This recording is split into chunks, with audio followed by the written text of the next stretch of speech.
பார்த்த உடனே பைக்ல கூட்டு போயிட்டே இருந்தாங்க. இதுக்கு நடுவுல பாய் பேசின்னு ஒருத்தன் பார்த்தோன்னே நீங்க கூட்டிட்டு போனீங்களா? இப்போ இல்ல பார்த்தோன்னே நீங்க கூட்டிட்டு போனீங்களா? அப்படிலாம் யாராவது வர்றாங்களா? அப்படிலாம் 2K கிட்ஸ பத்தி நெகட்டிவா சொல்லாதீங்க, ஒத்துக்க மாட்டேன். நெகட்டிவா சொல்லல, அடுத்த செகண்டே பிக்கப் ஆயிடுது. அப்படிலாம் பிக்கப் ஆக வாய்ப்பே இல்ல சார். என்ன சார் பசங்களை பின்னாடி பாருங்க, அவனுங்க எல்லாம் வந்து பசங்க கும்புறது தெரியும் சார். பின்னாடி நைட் நிறைய பேர் இருந்தாங்கன்னா எல்லாருக்கும் தெரியும். அட்லீஸ்ட் ஒரு நாளாவது தேவைப்படும் சார். அதெல்லாம் சார் பார்த்த உடனே கூட்டிட்டு போறாங்கன்னு. இதுக்கு நடுவுல பாய் பேசின்னு ஒருத்தன் வரான். அந்த மாதிரியான கான்செப்ட் 2Kல இருக்கு. இல்ல இல்ல இல்ல, அந்த மாதிரி 2Kல இல்ல. இன்னொரு பாய் பெஸ்டி நீங்க சொல்லக்கூடிய சின்ன சின்ன வார்த்தைகள்லாம் அந்த காலத்துல இருந்து இருக்குது. அதுக்கு நம்ம பேர் வைக்காம இருந்தோம். கள்ளக்காதல்னு இருந்துச்சு, ஓகேங்களா? எல்லாத்துக்குமே ஒரு ஒரு பேரை இப்ப வச்சிருக்காங்க, அவ்வளவுதான். எல்லா காலகட்டத்திலும் எல்லா விதமான உறவுகளும் இருந்துகிட்டே இருந்திருக்குது. இப்ப அதுக்கு நம்ம பேர் வச்சு அதுக்கு ஒரு அடையாளப்படுத்தி இப்ப நமக்கு மீடியா பவர்ஃபுல்லா இருக்கு.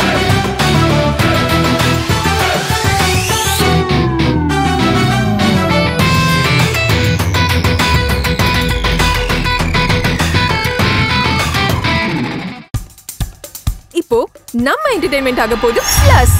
என்னது 5+ OTTs, 800+ பிளாக்பஸ்டர் மூவிஸ், அதுவும் 1+, 2+, 3+ மல்டிப்ளஸ் லாங்குவேஜஸ்லயா?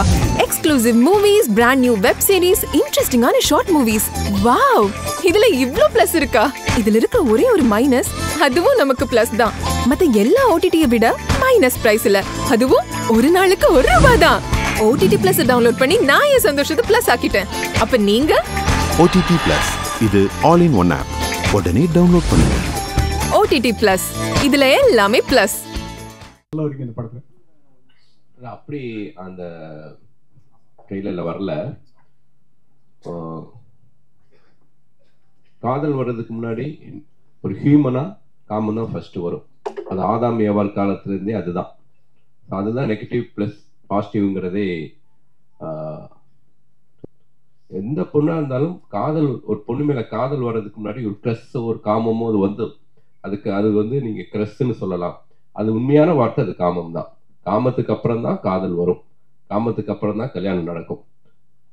அதான் சார். சுசி சார், இப்போ 2K லவ் அப்படின்னா இப்போ அட்வான்ஸா போயிட்டானுங்க. முன்னெல்லாம் வந்து பாக்குறது அகத்தின் சார், சாலமன் சார் சொன்ன மாதிரி தான். பார்க்காமே காதல் இருந்தது, அதுக்கப்புறம் கொஞ்சம் பார்த்தாங்க, தள்ளி தள்ளி கையை காட்டினாங்க. இப்போ பார்த்த உடனே பைக்ல கூட்டு போயிட்டே இருந்தாங்க. இதுக்கு நடுவுல பாய் பேசின்னு ஒருத்தன் வரான். பார்த்தோன்னே நீங்க கூட்டிட்டு போனீங்களா? இப்போ இல்ல இல்ல, பார்த்தோன்னே நீங்க கூட்டிட்டு போனீங்களா? அப்படிலாம் யாராவது வர்றாங்களா? அப்படிலாம் 2K கிட்ஸ பத்தி நெகட்டிவா சொல்லாதீங்க, ஒத்துக்க மாட்டேன். நான் நெகட்டிவா சொல்லல, அடுத்த செகண்டே பிக்கப் ஆயிடுது. அப்படிலாம் பிக்கப் ஆக வாய்ப்பே இல்ல சார். என்ன சார் பசங்களை பின்னாடி பாருங்க, அவனுங்க எல்லாம் வந்து பசங்க கும்புறது தெரியும் சார். பின்னாடி நைட் நிறைய பேர் இருந்தாங்கன்னா எல்லாருக்கும் தெரியும். அட்லீஸ்ட் ஒரு நாளாவது தேவைப்படும் சார். அததான் சார் பார்த்த உடனே கூட்டிட்டு போறாங்கன்னு. இதுக்கு நடுவுல பாய் பேசின்னு ஒருத்தன் வரான். அந்த மாதிரியான கான்செப்ட் 2Kல இருக்கு. இல்ல இல்ல இல்ல, அந்த மாதிரி 2Kல இல்ல. இன்னொரு பாய் பெஸ்டி நீங்க சொல்லக்கூடிய சின்ன சின்ன வார்த்தைகள்லாம் அந்த காலத்துல இருந்து இருக்குது. அதுக்கு நம்ம பேர் வைக்காம இருந்தோம். கள்ளக்காதல்னு இருந்துச்சு, ஓகேங்களா? எல்லாத்துக்குமே ஒரு ஒரு பேரை இப்ப வச்சிருக்காங்க, அவ்வளவுதான். எல்லா காலகட்டத்திலும் எல்லா விதமான உறவுகளும் இருந்துகிட்டே இருந்திருக்குது. இப்ப அதுக்கு நம்ம பேர் வச்சு அதுக்கு ஒரு அடையாளப்படுத்தி இப்ப நமக்கு மீடியா பவர்ஃபுல்லா இருக்கிறதுனால இந்த 2K ஜெனரேஷன் பசங்க மட்டும்தான் வந்து ரொம்ப வந்து கெட்டு போன மாதிரியான ஒரு பிம்பத்தை உருவாக்கி இருக்கோம். இன்னொன்னு எல்லா காலம் 80 இருக்கட்டும் 90 இருக்கட்டும், நான் 96 நான்லாம் வந்து டிவி பார்த்தே கெட்டு போறியாடா நம்ம திட்டுவாங்க. ஸோ டிவி பார்க்கறது அவ்வளவு பெரிய குற்றமா இருந்துச்சு. அது மாதிரி இப்போ வந்து மொபைல் பாக்குறானுங்க, மொபைல் பார்த்து கெட்டு போறானுங்க, மொபைல் தவிர வேற எதையும் பார்க்க மாட்டேங்கிறானுங்க அப்படின்னு ஒரு குற்றச்சாட்டு இருக்குது. நான் என்னென்ன சொல்றேன்னா, எல்லா காலகட்டத்திலயும் பாசிட்டிவான பக்கங்கள் இருந்துட்டு தான் இருக்குது. பாசிட்டிவாவும் வாழ்ந்துட்டு இருக்காங்க. மொத்த பேரும் நெகட்டிவா வாழ்ந்துட்டு இருக்காங்கன்னு நம்ம வந்து மொத்த பேரையும் ரவுண்ட் பண்ண வேண்டாம். பாசிட்டிவான விஷயங்களை முடிஞ்ச வரைக்கும் நம்ம இந்த சமுதாயத்துக்கும் இந்த இளைஞர்களுக்கும் சொல்லுவோம் தான் இந்த 2K கிட்ஸ்ல இருக்கக்கூடிய பாசிட்டிவான மனிதர்களை பதிவு பண்ணியிருக்கேன். நீங்க வந்து புதுமுகங்களை வந்து அறிமுகப்படுத்துறதுல ரொம்ப எக்ஸ்பர்ட்டா இருக்கீங்க. ஏன்னா வெண்ணிலா கபடிக்குள்ள அவங்க எல்லாம் வந்துட்டாங்க. ஆனா இன்னொரு பக்கம் பார்க்க போனா பெரிய ஹீரோக்களுடைய டேட் கிடைக்கலையா? ஒருவேளை அவங்க வந்து இந்த மாதிரியான இதெல்லாம் நடிக்க மாட்டேன் அப்படின்னு சொல்றாங்களா? அதனால தான் நீங்க புதுமுகங்களை தேடி இது பண்றீங்களா? இல்ல, நான் வந்து பாயமொழி கதை மட்டும் பாண்டி நாடு ஹிட்டுக்கு அப்புறம் விஷால் ரொம்ப வந்து என்கிட்ட வந்து ரெக்வஸ்ட் பண்ணி கேட்டதுக்காக நான் வந்து பாயமொழி கதை வந்து விஷாலுக்காக எழுதினேன். ஓகேங்களா? அதுக்கப்புறம் நான் பண்ணின இந்த 18 திரைப்படங்களும் ஹீரோவை மைண்ட்ல வைக்கவே மாட்டேன். ஃபர்ஸ்ட் கதை எழுதிட்டு தான் அப்புறம் ஹீரோ செலக்ட் பண்ணுவேன். ஸோ கதை எழுதி முடிச்சதுக்கு அப்புறம் இந்த படத்தை வந்து ஒரு கரெக்டான ஒரு யங்ஸ்டர்ஸ் பண்ணாதான் நல்லா இருக்கும். ஏன்னா இது வந்து ஒரு காலேஜ் முடிச்சுட்டு ஒரு அப்பதான் அந்த ஒரு 2K ப்ரீவெட்டிங் ஏஜென்சி நடத்திட்டு இருக்கக்கூடிய ஒரு பசங்களோட லைஃப். அதனால ஹீரோ இந்த படத்துக்கு செட் ஆக மாட்டான். அப்படி பெரிய ஹீரோக்கள் யாரும் செட் ஆக மாட்டாங்க. ஸோ ஜெயவி ரொம்ப கரெக்டா இருப்பான்னு தோணுச்சு, அதனால பண்ணேன். சார் இப்போ வந்து சோசியல் மீடியாவில் வந்து கொஸ்டின் கேட்கறவனு தனியா முன்னாடி ஒதுக்கிட்டாரா சதீஷ்?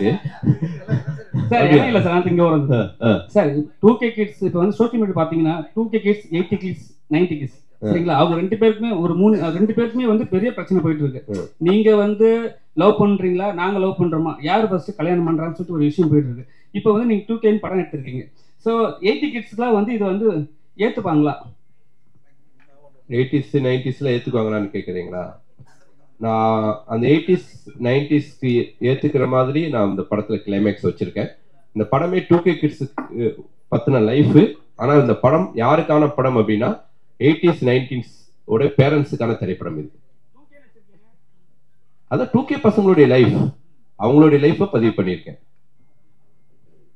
சார் வணக்கம், நான் ராதா பாண்டியன் சொல்றேன். வணக்கம் சார். நிறைய கிரைம் சப்ஜெக்ட், பேஸ் சப்ஜெக்ட், கொலை, வெட்டு, குத்துன்றப்ப இந்த கதையை எப்படி நீங்க செலக்ட் பண்ணி சார் டைரக்ட் பண்ண முயற்சி பண்றீங்க? இல்லைண்ணே, நான் உங்களுக்கு தெரியாத ஒன்றும் கிடையாது. நான் ஆக்ஷன் படம் பண்ணிட்டே இருந்தா கூட பேரெல்லாம் இந்த மாதிரியான சினிமாக்கள் பண்ணிடுவேன். வெண்ணிலா கபடி குழு, அதனால் கதை, ஜீவா, ஒரு பிளசண்டான படங்கள் பண்ணிட்டே தான் இருப்பேன். ஸோ அப்படி பிளசண்டான கதைகள் தான் வந்து நமக்கே ஒரு பாசிட்டிவான எனர்ஜியை கொடுக்கும். அதனால இன்னமும் இது மாதிரி பாசிட்டிவான திரைப்படங்கள் பண்றதுக்கு நான் ரெடியா இருக்கேன். நிச்சயமா தொடர்ந்து பண்ணுவேன். இந்த படத்துல வந்து இப்போதுள்ள பெண்கள் ஆண்கள் பழகிறது பத்தி முக்கியத்துவம் கொடுத்து எடுத்திருக்கீங்களா? ஆமாண்ணே. அது என்ன, எப்படி முக்கியத்துவம் கொடுத்து எடுத்திருக்கேன்? ஒரு கதையில சொல்லுங்க. அதான் இப்ப இருக்கக்கூடிய ஒரு பையனும் பொண்ணும் எவ்வளவு அழகான நட்போட வாழ்றாங்கன்னு சொல்லியிருக்கேன். தேங்க்யூண்ணே.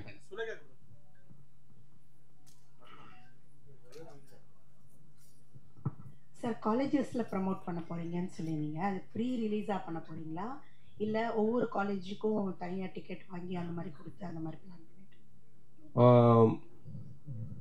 இப்போ வந்து 4 ஃப்ரேம்ஸ்ல தான் ஷோ ப்ளே பண்றேன். காலேஜ் ஸ்டூடெண்ட்ஸ் எல்லாரையும் வர வச்சு எல்லாருக்கும் ஷோ போட்டுட்டு அப்புறம் அவங்களுடைய கலந்துரையாடல் மாதிரி பிளான் பண்ணியிருக்கேன். கோயம்புத்தூர்ல காலேஜுக்கு ஆப்போசிட், பிஹெச்டி காலேஜுக்கு ஆப்போசிட்லேயே வந்து ஒரு தியேட்டர் இருக்கு. அந்த தியேட்டர்ல கோயம்புத்தூர்ல பிளான் பண்ணியிருக்கோம். ஸோ ப்ரீமியர் ஷோ, அதாவது பிரிவி தியேட்டர்ஸ் இல்லாத ஊர்களில் தியேட்டர்லேயே போட்டு காமிச்சு அவங்களோட ஒப்பீனியன் வாங்கிட்டு அதுக்கப்புறம் வந்து அவங்களோட பேசலாம்னு முடிவு பண்ணியிருக்கோம். தனஞ்சலி சார், ஏதோ ஒம்பழுக்க பிறகு நினைக்கிறேன். இல்ல கேரளா இண்டஸ்ட்ரியே வந்து க்ளோஸ் பண்ற அளவுக்கு போயிடுச்சுன்றீங்க. பட் ஆனா தமிழ் இண்டஸ்ட்ரியும் அந்த அளவுக்கு தான் இருக்கு. ஆனா நம்மளுக்கு போராட்ட குணம் அதிகம் இருக்கிறதுனால நிறைய படங்கள் வந்துட்டு இருக்கு.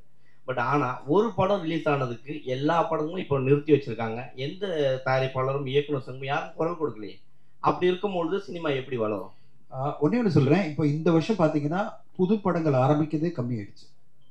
இப்போ அட் டைம் பாத்தீங்கன்னா ஒரு காலகட்டத்தில் 20-30 படங்கள் பண்ணிட்டு இருந்த தமிழ் சினிமாவில் 7 படங்கள் தான் ப்ரொடக்ஷனே போயிட்டு இருக்கு. ஸோ இதுக்கு எல்லாமே காரணம் இவ்வளோ படங்கள் வந்து சக்ஸஸ் ஆகாமல் போனது தான். ஆனால் அது ஒரு பெரிய படம் வரும்போது வேற வழி கிடையாது. ஏன்னா எல்லாமே ஒரு 900 திரையரங்களை இந்த படத்தை வெளியிடணுன்றது டிஸ்ட்ரிபியூஷன் ரெக்குவயர்மெண்ட் இருக்கு. மக்களும் அதை எதிர்பார்க்குறாங்க. நேற்று ஒரு நாள் மட்டுமே இப்போ நீங்கள் படம் எடுத்தீங்கன்னா விடாமுயற்சி கிட்டத்தட்ட 25 கோடி மேலே தமிழ்நாட்டில் கலெக்ட் பண்ணியிருக்கு. அப்போ அந்த அளவு ஆடியன்ஸ் வந்து ஓப்பனிங் கொடுக்க ரெடியாக இருக்காங்க பெரிய நடிகர்கள் நடிச்ச படங்களுக்கு.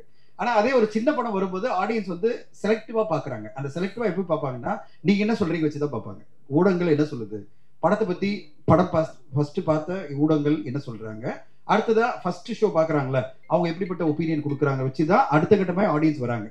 அப்போது சிறு மற்றும் மீடியம் பட்ஜெட் படங்கள்லாம் நம்பி இருக்கிறதே வந்து ஊடகங்கள் என்ன சொல்லுது, ஃபர்ஸ்ட் ஷோ பார்க்குற ஆடியன்ஸ் என்ன சொல்கிறாங்களோ அதை நம்பி தான் இருக்காங்க. அதை வந்து நீங்கள் ஒரு பேலன்ஸ்டாக சப்போர்ட்டிவாக பண்ணும்போது அந்த படங்களுக்கு ஒரு சின்ன டேக் ஆஃப் இருக்குது.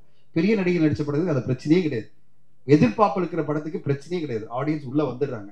அது மட்டுமே பத்தாது இல்லை இண்டஸ்ட்ரிக்கு. இன்னைக்கு ஏன் கேரளா ஷட் டவுன் ஆகுதுன்னா ஒரு 10 படம் தான் வெற்றி அடையுது. அவங்களுக்கும் 220 படம் வந்தது லாஸ்ட் இயர். அதில் 10 படம் தான் வெற்றி அடையும் போது அவங்க இப்போ என்ன சொல்லிட்டாங்க, இந்த இண்டஸ்ட்ரி தாங்காது, இவ்வளோ பேர் ஃபெயிலியர் ஆயிட்டாங்க, இவ்வளோ பேர் லாஸ் ஆயிட்டாங்க, அப்போ நம்ம ஷட் டவுன் பண்ணி காஸ்ட்டை குறைக்கணும், எல்லாத்தையும் குறைக்கணும் அப்படின்னு மூடுக்கு வந்துட்டாங்க. இது இப்போ டிஸ்கஷன்ல இங்க நம்முடைய அசோசியேஷன் எல்லாம் அதான் போயிட்டு இருக்கு. எப்படி குறைக்க போறோம்? ஏன்னா சிறு பட்ஜெட் படங்கள்லாம் சக்சஸ் ஆக மாட்டேங்குது பிகாஸ் ஆஃப் வேரியஸ் நான் சொன்ன மாதிரி ரீசன். அப்போ பெரிய பட்ஜெட் படங்களை நம்ம நம்பி இருக்கும்போது அதெல்லாம் காஸ்ட் எங்கோ போயிடுச்சு, டேட்டும் கிடைக்க மாட்டேது. அப்போ எப்படி பண்றது? இண்டஸ்ட்ரியை ரீஃபார்ம் பண்ணணும்னா வேற வேலை பண்ணணும் அப்படின்னு பாக்குறோம். ஸோ இண்டஸ்ட்ரியை பொறுத்தவரையும் இப்போ வந்து எல்லாருமே, தமிழ் மட்டும் இல்ல, மலையாளம் சினிமா, ஹிந்தி சினிமா எல்லாமே ஒரு ஷேக் அவுட்ல தான் இருக்கு. ஒரு மாதிரி கலகலத்து போயிருக்கு. என்ன பண்ண போறோம், எப்படி இண்டஸ்ட்ரியை ரிவைவ் பண்ண போறோம்னு தான் எல்லாருமே அதுக்கான ஒரு முயற்சி எடுத்துட்டு இருக்கோம். கேரளா இண்டஸ்ட்ரியில வந்து நீங்க சொல்ற மாதிரி இதுவானாலும் கவர்மெண்ட் ஓடிடி ஆரம்பிச்சிருக்காங்க, ஆனா தமிழ்நாட்டுல அதை ஆரம்பிக்கல. நீங்களும் யாரும் குரல் கொடுக்க அப்படி ஆரம்பிச்சால் சிறு படங்களுக்கு ஒருவேளை ஒரு வாய்ப்புகள் இல்ல. இப்போ நீங்க சொல்ற கேரளா ஓடிடி வந்து இன்னும் பெருசா அவங்க வந்து ரீச் ஆகல. எல்லாமே சேல் ஆகாத படங்கள், மக்கள் வந்து உடனே பார்ப்பாங்களா அப்படின்னு படங்கள் தான் இப்போதைக்கு ஃபர்ஸ்ட் கொடுக்குறாங்க. ஏன்னா பிரைஸ் கொடுத்து வாங்கணும். எல்லா தயாரிப்பாளரோட எதிர்பார்ப்பு என்னன்னா ஒரு பெரிய அமௌண்ட்ல நம்மளுக்கு வித்துட முடியுமா, வித்துட்டாதான் நம்ம கவர் பண்ண முடியும் காஸ்ட்டை. சும்மா ரெவன்யூ ஷேர்ல போட்டு எப்படி கவர் பண்ண முடியும்? ஓகே, புது ஓடிடி ஆரம்பிச்சு ரெவன்யூ ஷேர்ல போட்டு யார் பார்ப்பாங்க, எப்படி வரும்ன்ற ஒரு பயம் வருது இல்ல தயாரிப்பாளருக்கு. எல்லா தயாரிப்பாளரும் 4 கோடி 5 கோடி இன்வெஸ்ட் பண்ணா ஒரு 3 கோடி ஃபர்ஸ்ட் எடுத்துட்டா அவங்களுக்கு நம்பிக்கை வரும். அதான் cinema. So 2K love story பத்தி ஏதாவது கேளுங்க, ஏன்னா இண்டஸ்ட்ரி பத்தி நிறைய பேசுவேன். 2K லவ் ஸ்டோரி சார் 2013 வந்து ஆதலால் காதல் செய் ஒரு படம் பண்ணீங்க, அதுவே 2K கிட்ஸ் ஸ்டோரி தான்.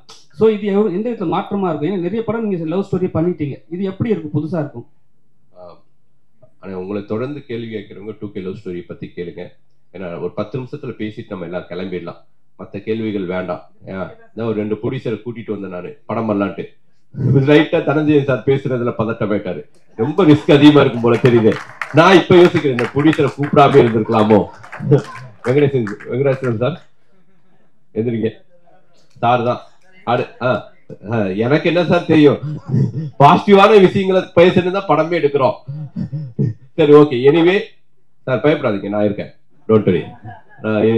ஸோ இந்த படத்தை பொறுத்த வரைக்கும் ஆதலால் காதல் செய் ரொம்ப ஒரு ஹாண்டிங்கான ஒரு கிளைமேக்ஸா இருக்கும். அந்த டயத்துல இந்த 2010 அந்த பசங்க லைஃப்குள்ள இப்படியான ஒரு லைஃப், இப்படியான பிரச்சனைக்குள்ளேயும் மாட்டிக்கிறாங்க. அவங்க பண்ற தப்புனால ஒரு குழந்தை எப்படி அனாதை ஆகுதுங்கிற ஒரு விஷயத்த பதிவு பண்ணேன். பட் இந்த படத்தை பொறுத்த வரைக்கும் இந்த பசங்களுடைய லைஃப் ஸ்டைலுக்குள்ள ஒரு எவ்வளோ பாசிட்டிவா, எவ்வளோ பிளசண்டா இவங்க இருக்கிறாங்க, எவ்வளோ எந்த மாதிரியான பிரச்சனைகள் வந்தாலும் எவ்வளோ வந்து தெளிவா முடிவு எடுக்கிறாங்க அப்படிங்கிறத தான் சொன்னேன். இந்த படம் வந்து ஒரு லவ் ஸ்டோரியாக இருந்தாலும் இந்த படத்துடைய கிளைமேக்ஸ் இந்த படத்தை வந்து ஒரு யூனிக்கான படமா மாற்றும். அதுதான் இந்த படத்துடைய பலம்னு நான் பிலீவ் பண்றேன். அந்த கிளைமேக்ஸை நம்பி தான் எடுத்தேன். கண்டிப்பா படம் பார்த்து எல்லாருமே அந்த கிளைமேக்ஸை பர்டிகுலரா பேசுனது ரொம்ப மகிழ்ச்சி அளிக்குது. இமான் சார் வணக்கம் சார். சொல்லுங்க. இது காதலர் தினம் 14ஆம் தேதி வருது, உங்க படமும் ரிலீஸ் ஆகுது. ஸோ ஸ்பெஷலா இதுக்கு லவர்ஸுங்களுக்கு ஏதாவது மியூசிக் போட்டிருக்கீங்களா? ஏன்னா இப்போ இருக்கவங்க ஸ்பீடா இருக்காங்க, டக்குன்னு கேட்டு போற மாதிரி இருக்குமா, இளையராஜா சார் மாதிரி நிறுத்தி நிதானமா கேட்கற மாதிரி இருக்குமா? கஷ்டப்பட்டு ஸ்கிரீன்லாம் பண்ணோம். இந்த கேள்வி என்னங்க நியாயமாங்க? இந்த கேள்விலாம் இப்ப இருக்க ஜெனரேஷன் ஸ்பீடா இருக்குல்ல, அதுக்கேத்த சார் போட்ட நீங்க கேட்க போறாங்க. இல்ல போட்டு காமிச்சமே, நீங்க வெளியில சாப்பிட்டுட்டு இருந்தீங்க, அவர் வாயால அந்த மியூசிக்க சொல்லணும்ன்ற நான் கேட்க போறேன். எப்படி நான் மொபைல்ல கேட்ற போறேன். நீங்க அவரு வந்து அவர சாங்க பத்தி அவரே எதுக்கு சொல்லணும்? நீங்க தான் சொல்லணும், நல்லா இருக்கு சார், கிரிப்பா இருக்கு சார் அப்படின்னு நீங்க தான் சொல்லணும். சார் நம்ம ஒரு இசையமைக்கும் போது எல்லா வயதினருக்கும் அது போய் சேரணுன்ற ஒரு விஷயம் எப்பவுமே மனசுல எனக்கு வந்து இருக்கும் சார். வெறும் இப்ப இருக்கிற ஒரு நம்ம கண்டெம்பரரி ஆடியன்ஸ்க்கு மட்டும் கேட்டர் பண்ணோம்னா அது வந்து காலம் தாண்டி அது நிற்காதுன்ற ஒரு நம்பிக்கை எனக்கு எப்பவுமே அது பேசிக்கலா இருக்கும் சார். ஸோ அதனால என்ன மாதிரி பாடல் பண்ணாலும் இரஸ்பெக்டிவ் ஆஃப் ஜானர், என்ன ஜானர்ல பண்ணாலும் அதுக்குள்ள இருக்க கோர் மெலடி கண்டென்ட் வந்து ஸ்ட்ராங்கா வைக்கணுன்றது தான் எப்பவுமே அது பை டிஃபால்ட் இருக்கிறது தான். ஸோ இப்போ நம்ம வெளியே இருக்கிறது வந்து உள்ளுக்குள்ள ஒரு சாக்லேட் வச்சுட்டு மேலே வைக்கிற அந்த ரேப்பர் தான். அந்த ரேப்பர் தான் நம்ம டிசைன் மாத்திக்கணும் முடியும். உள்ள இருக்க சாக்லேட்டோட டேஸ்ட் வந்து அது சாக்லேட்டா தான் இனிப்பா இருக்க போகுது. நம்ம ஜெகவீர் பிரதர் ஒரு கிரிக்கெட் பிளேயர், உங்க நண்பர் அஸ்வின் ரிட்டையர்ட் ஆயிட்டாரு. ஸோ ரிட்டையர்ட் ஆகும்போது உங்களுடைய ஃபீல் எப்படி இருந்துச்சு? டோனி உங்களுக்கு டின்னர் கொடுத்துருக்காரு, டோனிக்கு நீங்க பவுலிங் போட்டிருக்கீங்க, அந்த அனுபவங்களை பத்தி கொஞ்சம் சொல்லுங்க, நிறைய பேருக்கு தெரியாது.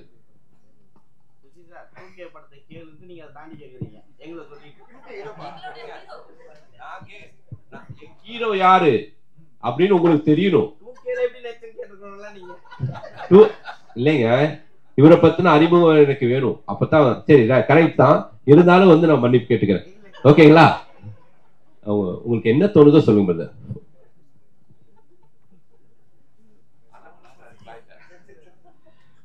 கடவுளுக்கு நன்றி, வந்திருக்கும் பிரஸ் அண்ட் மீடியாவுக்கு மிக்க நன்றி. நான் என்னை பற்றி சொல்கிறதுக்கு ஒன்றும் பெரிய விஷயங்கள்லாம் இல்லை. நான் கிராமத்தில் சொரக்குடின்ற கிராமத்தில் திருநெல்வேலி பக்கத்தில் பிறந்து வளர்ந்த ஒரு விவசாய குடும்பத்தில் பிறந்து வந்த மிடில் கிளாஸ் ஃபேமிலி பையன்.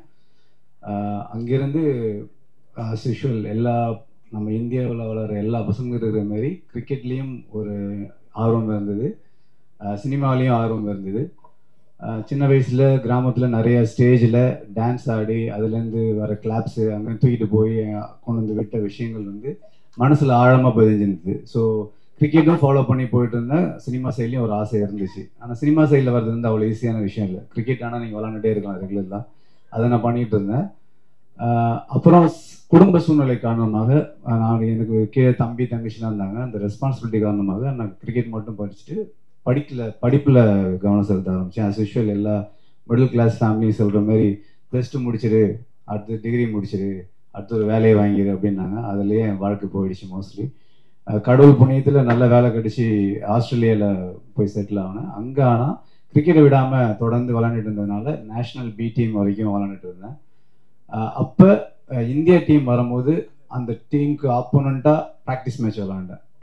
ஸோ அது வந்து எனக்கு பெரிய விஷயமா இருந்தது. ஏன்னா நம்ம இந்தியாவுக்காக விளாட்ணும் அப்படின்ற ஒரு சூழ்நிலை தாண்டி, ஆனால் விளையாட்டு மேலே உள்ள ஆர்வத்தினால கடைசியில் கிரிக்கெட் வந்து இந்தியாவுக்கு ஆப்போசிட்டாக விளாண்டேன். ஸோ தோனி, விராட் கோலி, அஸ்வின் பிரதர், சுரேஷ் ரெய்னா இதுமாதிரி அவங்களோட ப்ராக்டிஸ் மேட்ச் நான் அதை விளாண்டுருக்கிறேன். பட் அங்குள்ள சூழ்நிலையில் திரும்பியும் குடும்ப சூழ்நிலை தானால என்னால் கண்டினியூ பண்ண முடியல கிரிக்கெட்டை. So back to cinema. அங்கே இருக்கும் போதே நான் டைரக்ஷன் கோர்ஸ் படிச்சிருக்கிறேன், எடிட்டிங் கோர்ஸ் படிச்சிருக்கிறேன், ஆக்டிங் கோர்ஸ் படிச்சிருக்கிறேன். இப்படி ப்ரிப்பேர்டாக இருந்தேன். இடையில கோவிட் லாக்டவுன் வந்துச்சு. ஸோ இந்த கோவிட் லாக்டவுனில் ஐ வாஸ் திங்கிங் நம்ம இது வரைக்கும் குடும்பம், அண்ணன் தம்பி இந்தமாரி ரெஸ்பான்சிபிலிட்டியோட வந்துட்டோம். ஆனால் இது வரைக்கும் நமக்காக என்ன பண்ணோன்னு யோசிச்சு பார்க்கும்போது ஒன்றுமே பண்ணல. வாழ்க்கையும் ஆல்மோஸ்ட் முடிஞ்சிடும். இப்படியே கடன், லோனு, அப்புறம் வீடு கட்டு, நம்ம மிடில் கிளாஸ் நம்ம எல்லாம் பண்ணுற மாதிரி தான். ஸோ அங்கேருந்து வந்த ஒரு பையன் தான் நான். அப்போ யோசிச்சு வீட்டில் உள்ள சப்போர்ட்னால திரும்பி சினிமாவை தொடர்ந்து வந்தேன். இப்பயுமே வந்து இந்த வாய்ப்பு வந்து கடவுள் எனக்கு கொடுத்த பெரிய வாய்ப்பாக பார்க்குறேன். ஏன்னா நிறைய பேர் 10-15 வருஷமா சினிமாவில் போராடிட்டு இருக்கிறாங்க, இன்னமும் வாய்ப்பு கிடைக்கல, லைம் லைட் கிடைக்கல அவங்களுக்குலாம். எனக்கு வந்து ஒரு 3 வருஷம் தான். கோவிட் லாக்டவுன் தாண்டி வந்தது வந்து உடனே பிரபு சாலமன் சாரோட ஒரு ட்ராவல் இருந்துச்சு. அது இந்த இயர் 2 ஆரம்பிக்க போகிறோம். பட் அதை தாண்டி அண்ணனை வந்து நான் ஒரு ஆக்சிடெண்ட்டாக ஒரு சின்ன ஒரு மீட்டிங்கில் தான் பார்த்தேன். அந்த ஒரு மீட்டிங் வந்து ஜூன் 1 நடந்துச்சு. இப்போ அதுக்குள்ளே February 14 படம் வருதுன்றது வந்து பெரிய ஆச்சரியம். ஆனால் ஒரு படம் எடுத்து முடிக்கிறது வந்து எவ்வளோ கஷ்டன்றது படிக்கும் போதெல்லாம் தெரியல. ஆனால் இப்போ நல்லாவே தெரிஞ்சுது எனக்கு. ஏன்னா படம் எடுக்கிறது ஒரு விஷயம், அது நம்ம கரெக்டான ஆட்களில் போய் சேரணும். அதனால் இப்போ எனக்கு வந்து ரொம்ப ரொம்ப சந்தோஷமாக இருக்குது, எக்ஸைட்டடாக இருக்குது. I think I'm at the right place at the moment. நான் வந்து ஒரு கனவுல கூட கண்டுக்க முடியாது எல்லாரும் நினச்ச மாரி. இப்போ அங்கே உட்கார்ந்த ஒரு ஆள் வந்து இங்கே ஒரு 3 வருஷத்தில் ஒரு சுசீந்திரன் சார் மாரி ஒரு டைரக்டரும், அப்புறம் இமான் சார் மாரி மியூசிக்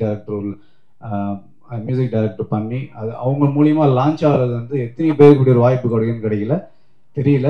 ஸோ அந்த வாய்ப்புக்கு மிக மிக நன்றி. வேற என்ன சொல்கிறது, ஒரு 1-2 பாசிட்டிவ் பர்சனோட இருக்கும்போது நம்ம 3ஆவதாக ஒரு பாசிட்டிவ் பர்சனாக ஆகும், அதுக்கான வாய்ப்புகள் அதிகம். ஸோ அப்படி பார்க்கும்போது இந்த படம் ஃபுல்லாகவே எல்லாருமே பாசிட்டிவ். படமும் நல்லா பாசிட்டிவாக சூப்பராக எனர்ஜெட்டிக்காக வந்திருக்கு. அதை தாண்டி அது கரெக்டாக கொண்டு போய் சேர்க்கறதுக்கு இன்னொரு சூப்பர் பாசிட்டிவ் பர்சன் வேணும்.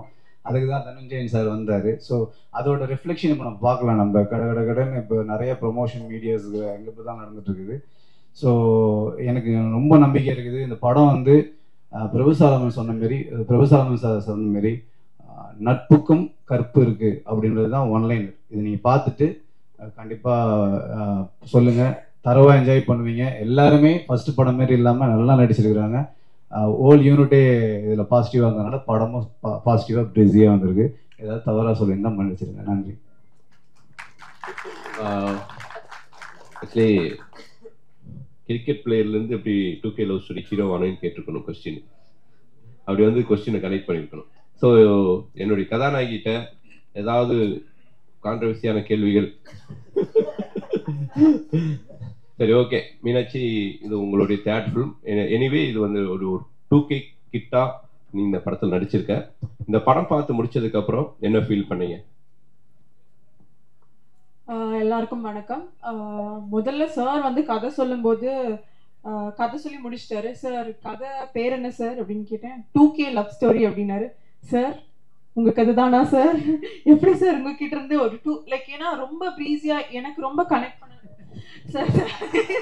நீங்க தான் சார் கான்ட்ரவர்சி கேட்டீங்க.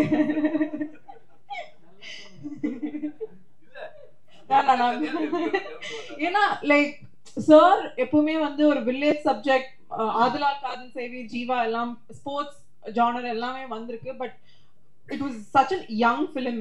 2K ஐ மீன் நான் ஒரு 2K. ஸோ எனக்கு இந்த படம் ஸ்டோரி கேட்கும்போது ரொம்ப ரிலேட்டபிளா இருந்துச்சு.